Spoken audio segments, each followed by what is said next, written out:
Hello' friends, welcome to my YouTube channel Ritu's blog. আশা কৰোঁ আপোনালোকৰ ভাল। তো আজি আমি কৰিম চিকেন পাৰ্টি। তো ভিডিঅ'টো স্কিপ নকৰি শেষলৈকে চাই থাকক। ভিডিঅ'টোত কি হয় কি নহয় আপোনালোকক গোটেইখিনি দেখাই লৈ থাকিম। আৰু চিকেন পাৰ্টি কৰাৰ আগতে আমি অলপ চাহ খাই লওঁ। তেন্তে বলক। এয়া মই চাহৰ পানী বহাই দিছোঁ।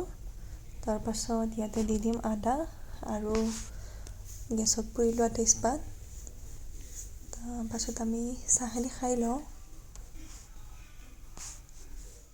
আমি চাহখিনি খাই এতিয়া চিকেনখিনি উলিয়াই লৈছোঁ।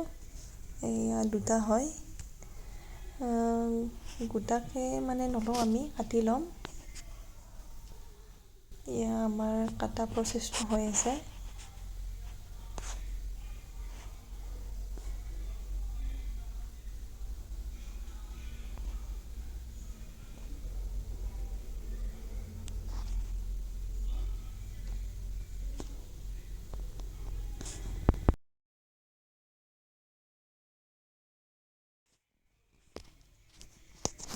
এতিয়া মাংসখিনি মেৰিনেট কৰি ল'ম।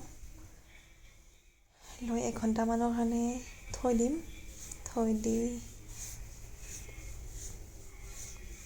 তাৰপিছত আমি তেলত ফ্ৰাই কৰি ল'ম। এয়া তেল গৰম হ'বলৈ দি দিছোঁ আৰু ইফালে মই ৰুটি পুৰি আছোঁ।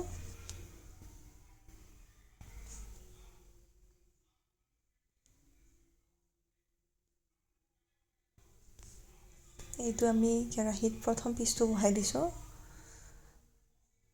আৰু এইবিলাক বনাব লাগিলে অলপ মানে তেল বেছি লগা হয়। মই কিন্তু এনেই যিমান পাৰোঁ অলপ কমাবলৈ চেষ্টা কৰিছোঁ। মানে এইবিলাক তেলটো এবাৰ ইউজ কৰাৰ পাছততো ছেকেণ্ড টাইম ইউজ কৰিব মানে পাৰিলেও মানে মই ইমান এনেকৈ ভাল নাপাওঁ। তো মানে যিখিনি লাগে সেইখিনি মই দিছোঁ আৰু। এয়া লাষ্টত এটা মানে সৰু মানে মুৰ্গীটো, সেইটো মানে গোটাকৈ মই খাবৰ কাৰণে দিছিলোঁ।